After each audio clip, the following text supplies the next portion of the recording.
Nós chamamos isso de uma nova forma de mal no mundo.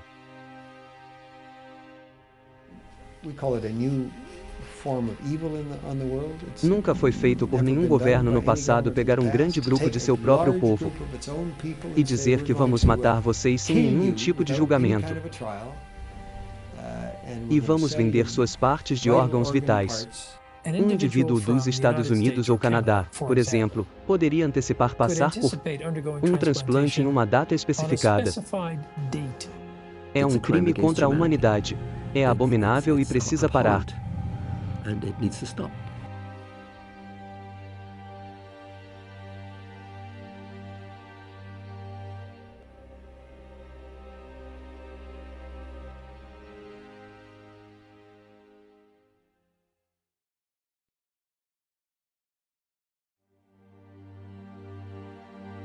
Se você vai para a China e vai fazer um transplante de fígado durante as 3 semanas que você está lá, isso significa que alguém vai agendar uma execução, tipar o sangue e o tecido do potencial executado e tê-lo pronto antes de você precisar partir.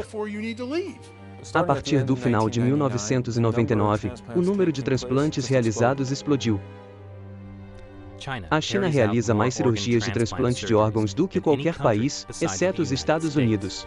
Mas, ao contrário de outros países, a China não tem um programa eficaz de doação de órgãos. Isso porque, culturalmente, os chineses acreditam que o corpo deve permanecer intacto mesmo após a morte.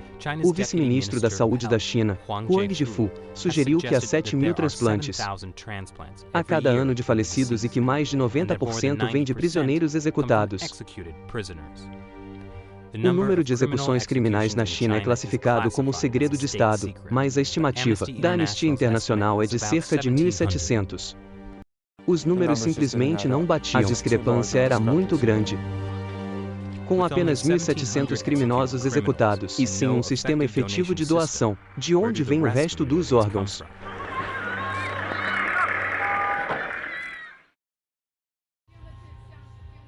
Zhao Xiuan foi colocada em um campo de trabalho chinês porque ela pratica Falun Gong.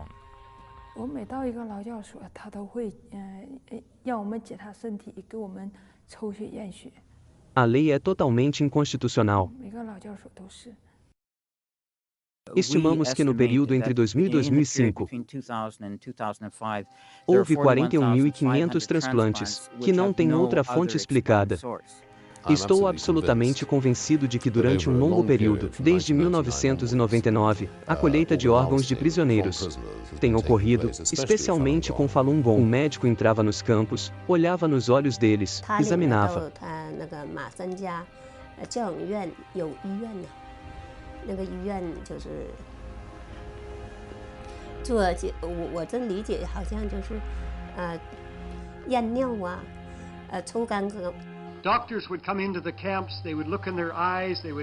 Seus órgãos com ultrassom e afins, e eram as únicas pessoas nesses campos que eram examinadas medicalmente de forma minuciosa. Em 2006, 2 canadenses, o advogado internacional de direitos humanos David Mattis e o ex-secretário de Estado para a Ásia-Pacífico, David Kilgour, começaram a investigar as alegações de colheita forçada de órgãos na China. Eles encontraram pelo menos 52 pontos de evidência circunstancial, incluindo websites de hospitais chineses oferecendo órgãos compatíveis em menos de uma semana. Simplesmente não é possível a menos que você tenha uma fonte limitada de órgãos. E essas são pessoas que estão vivas. Estamos falando de doadores vivos. A própria cirurgia de transplante era a forma de execução. Estas eram pessoas vivas que foram mortas por seus órgãos. Faz você pensar em algum restaurante grotesco onde você entra e escolhe sua lagosta em um tanque. Mas estamos falando de seres humanos.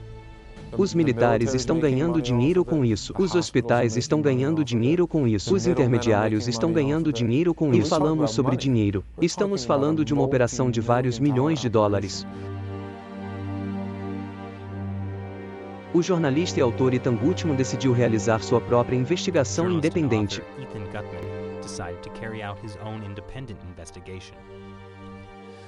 Tivemos testemunhas de desaparecimentos, pessoas que foram examinadas e depois desapareceram.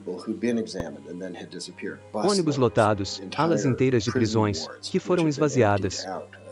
Os sinais começaram a parecer algo muito, muito maior. Nos bastidores, milhões de praticantes do Falun Gong estão sendo perseguidos na China por suas crenças. Em 1999, o líder do Partido Comunista, Jiang Zemin, emitiu ordens para arruiná-los financeiramente, suas reputações e destruí-los fisicamente. Desde então, milhares de praticantes do Falun Gong desapareceram sem deixar rastro. O que aconteceu com os desaparecidos? Pelo que sabemos, eles ainda estão nesses campos.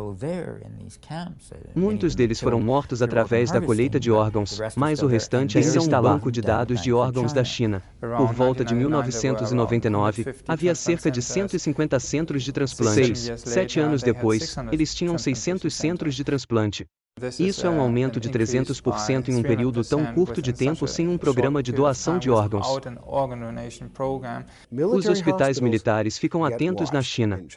Certo, não há nada que eles possam fazer sem que o Partido Central tome nota do que estão fazendo.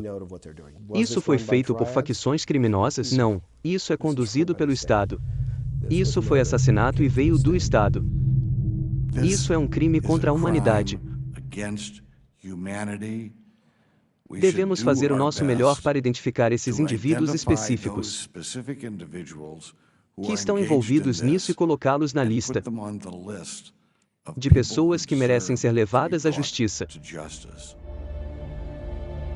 Em 2006, quando isso surgiu e percebemos que estavam matando prisioneiros de consciência pelos seus órgãos, médicos que tomaram a frente tentando parar isso.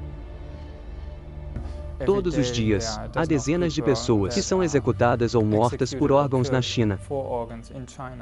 Então, temos que divulgar a mensagem. Temos que informar os médicos para parar essa prática.